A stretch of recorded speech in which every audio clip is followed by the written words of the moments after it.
Good morning. This is KELOLAND on the go with all you need to know in news and weather as you start your Sunday. We also have your Boredom Busters coming up, but first, our top story. The South Dakota Highway Patrol is investigating a weekend rollover that killed 2 men northeast of Aberdeen. It happened on a Brown County road early Saturday morning when an SUV went into the ditch and vaulted off the shoulder at an intersection. The 37-year-old driver and his 36-year-old passenger, both from Aberdeen, were thrown from the vehicle. Investigators say neither of them was wearing a seatbelt. Members of the Crow Creek Sioux tribe gathered Saturday to honor the lives of several children whose graves were found 1 year ago. According to Dakota culture, Saturday's ceremony freed the children's spirits from the ground and sent them back to be with their families. The tribe became aware of the previously unknown cemetery after a water line broke. Finding a hand-drawn blueprint of that area with the infrastructure and the roads and the buildings of that time were there. We had noticed that real faint in the top left corner was the word cemetery, and you could just barely make it out. We kind of stopped, digging, stopped further excavating and kind of took a break and, tried to figure things out. The tribe says the children were students at a boarding school run by the Catholic Church in the 1800s. Members of Congress are returning to Capitol Hill following their election recess, and U.S. Senator John Thune faces a race of his own this week. Thune is one of the front-runners, along with Texas's John Cornyn, to replace Mitch McConnell as the Senate Republican leader. The position will wield even more power now that Republicans will be the majority party following Tuesday's elections.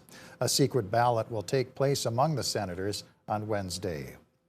A new Sioux Falls business specializes in helping customers find collectible musical instruments. String Tree is an online auction site run by its founder, who's had a lifelong love of instruments. My dad is a musician. He played in punk and new wave bands back in the late 70s and early 80s. So music was always a big part of my life. Berghardt started Spring Tree after purchasing a guitar that was owned by a World War II serviceman, which inspired him to seek more instruments that have amazing stories behind them. Let's take our first look at the forecast now with meteorologist Scott Munt in the Storm Center. Good morning, Scott. All right, good morning, Perry. Foggy conditions to start the day, but things are improving, and we'll have sunshine as we do make our way toward the late morning hours and into the afternoon in eastern South Dakota. Already with mostly clear skies in western KELOLAND, temperatures will reach the 50s and 60s for afternoon highs. I'll have more details on your forecast coming up. All right, thank you very much, Scott. A Sioux Falls artist who specializes in what's known as found object assemblage art is showing no signs of slowing down.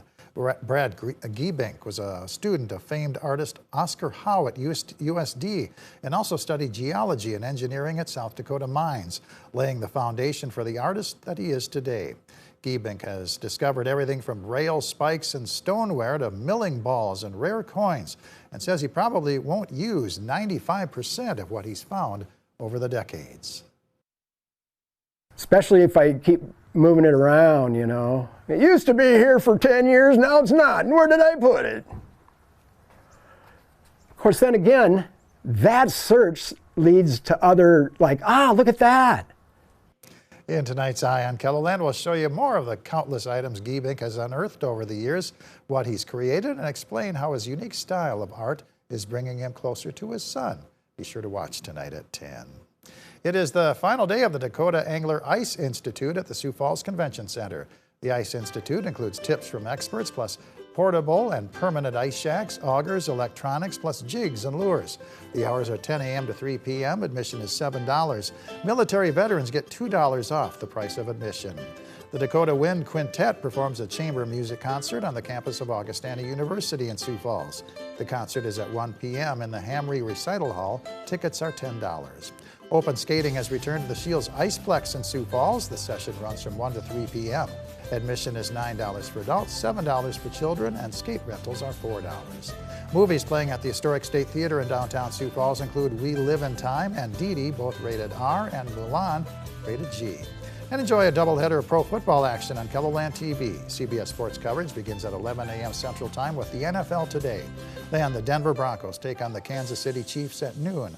That's followed by the Philadelphia Eagles at the Dallas Cowboys at 3:25. Scott? And in weather, we continue to follow the decrease in cloud cover as we do go through the morning hours across eastern Kettleland. Area of low pressure will continue to move to the east and northeast. We will watch this trailing cold front. That will help bring in cooler temperatures as we do get into tomorrow and high pressure settles over northern Minnesota. As that moves to the east, we'll have stronger southerly winds on Tuesday. Still dry, mostly sunny to partly cloudy Tuesday. Temperatures in the 50s to near 60 degrees or better.